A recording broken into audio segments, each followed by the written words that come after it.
Okay Venkatareddy గారు ఒక్కసారి రామ్మూర్తి గారితో మాట్లాడదాం, వారు ఏదో చెప్పాలనుకుంటున్నారు. కానీ అంతకంటే ముందు ఒక్కసారి భీమరావు గారు ఇందాక డిస్కనెక్ట్ అయింది కాబట్టి వారు ఒకసారి చెప్పిన తర్వాత మాట్లాడితే బాగుంటుంది. భీమరావు గారు వినిపిస్తుందండి ఇప్పుడు క్లియర్గా? వినిపిస్తుంది. ఎస్ ఏం చెప్తారండి? అంటే ఇతర ప్రభుత్వాల్లో జరిగితే అది నిర్లక్ష్యం, లేకపోతే ప్రభుత్వం కావాలనే చేసింది అనేటువంటి ఆరోపణలు చేస్తారు. మీ ప్రభుత్వంలో వచ్చేసరికి ఎక్కడో పొరపాటు జరిగింది అనేటువంటి ఒక మాట ఎలా సమర్థించుకుంటారు? దీన్ని సమర్థించడం కాదండి. ఇప్పుడు రామ్మూర్తి గారు ఇంతకుముందు బీఆర్ఎస్ నాయకులు చెప్పినట్టు నేను ఒక చిన్న ఎగ్జాంపుల్ చెప్తాను మీకు. తప్పకుండా. గత ప్రభుత్వంలో ఈ రోజు జరిగినటువంటి ఇష్యూని పూర్తిగా మేము ఎందుకు ఏకీభవిస్తున్నాం. ఎట్లా అంటే అది ఇప్పుడు ఏదంటే స్టేషన్ నుంచి సెంటర్ పోయే క్రమంలో తప్పు జరిగింది. సో ఎంబడే అధికారులు దానికి రెస్పాండ్ అయ్యారు. కలెక్టర్ గారు దాని మీద యాక్షన్ తీసుకునే క్రమంలో మళ్ళా మార్చారు. కాకపోతే విద్యార్థులు కొంత డిస్టర్బ్ అయ్యారని దాన్ని మనం అందరం దానికి చింతిస్తున్నాం మేము. కానీ బీఆర్ఎస్ నాయకులు మాట్లాడినటువంటి మాటలను చూస్తే ఎలా ఉందంటే, గతంలో విద్యాశాఖ మంత్రి ఉండి ఎంసెట్ పేపర్ లీక్ చేసిన సందర్భం కానీ, టీఎస్పీఎస్సీలో అన్ని పక్షాలు ఉన్నటువంటి పేపర్ లీక్ చేసిన సందర్భం కానీ, గత ప్రభుత్వంలో హిందీ పేపర్ లీక్ చేసినట్టు బండి సంజయ్ సంబంధించిన మనుషుల ప్రచారం చేసినట్టు గ్లోబల్ ప్రచారం బీఆర్ఎస్ చేసిన గ్లోబల్ కాదు, అది వాస్తవం. సరే కంటిన్యూ అండి. వరంగల్కి వస్తే ఆ వ్యక్తిని కూడా పరిచయం చేస్తా అని ఏ పార్టీలో కూడా చేపిస్తా. ఇప్పుడు బీజేవైఎం కీలక నేత ఆయన. దానికి నేను చెప్తాను. అంటే అప్పుడు అధికారంలో ఉన్నటువంటి నాయకులు తన పైన ఉన్న బురదను బీజేపీ పైన నెట్టే ప్రయత్నం.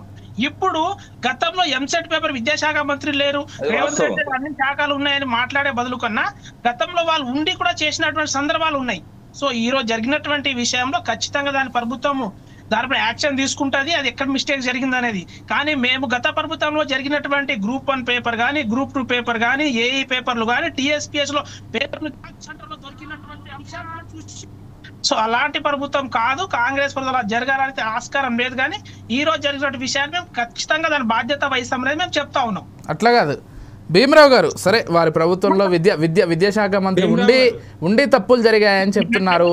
సో దట్ డజంట్ మీన్ అసలు ఇప్పుడు విద్యాశాఖ మంత్రి ఉండి తప్పులు జరిగాయి కాబట్టి లేకున్నా పర్లేదు అనేటువంటి హింట్ మీరు ఇవ్వదలుచుకున్నారా, లేకపోతే ఏంటి? ఇప్పుడు అసలు ఇప్పుడు విద్యాశాఖ మంత్రిగా రేవంత్ రెడ్డి గారు మరి స్పందిస్తారా? ఇప్పుడు ఆయన ముఖ్యమంత్రి మాత్రమే కాదు కదా, ఇతర శాఖలు కూడా వారి చేతుల్లోనే ఉన్నాయి కాబట్టి మొన్న ఓయూలో ఈరోజు ఇది ఆయన స్పందించాలి కదా విద్యాశాఖ మంత్రిగా. లేదు, ఖచ్చితంగా కలెక్టర్ గారు ఎంబడే స్పందించి ఇక్కడ విద్యాశాఖ మంత్రి స్పందించాడు, కలెక్టర్ స్పందించడం. సార్ అధికారులు అక్కడ జరగాల్సింది అధికారులు.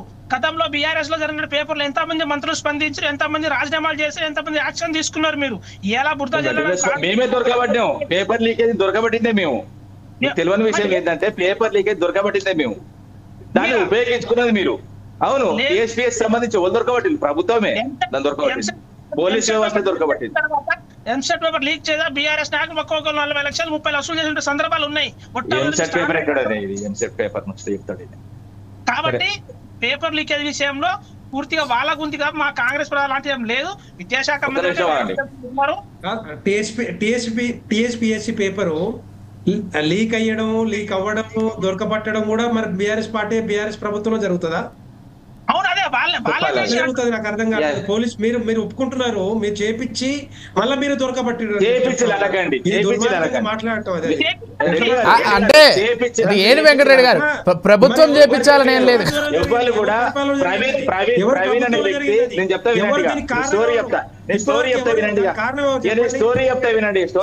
వాళ్ళు ముద్దాయిలు ఆల్రెడీ అరెస్ట్ అయి ఉన్నారు. ప్రవీణ్ అనే వ్యక్తి ఏదైతే డబ్బుల కాచుపడి ఆయన ఉద్యోగి, టీఎస్పీఎస్సీలో ఉద్యోగి, కారుణ్య నియామకం కింద దొరికిన ఏదైతే ఉద్యోగాన్ని సంపాదించి ఆ రేణుక అమ్మాయితోని ఏదైతే అది చాలా సభ్య సమాధానం తలదించుకునే మాటలుగానే చెప్పలేం. కానీ వాస్తవంగా ప్రభుత్వానికి ఇందులో సంబంధం లేదు. పివి రెడ్డి గారు మీరు అవసరమైతే మరొకసారి తెలుసుకోండి. నేనేమంటున్నా, ఓకే ఇప్పుడు నేను చెప్తా వినండి.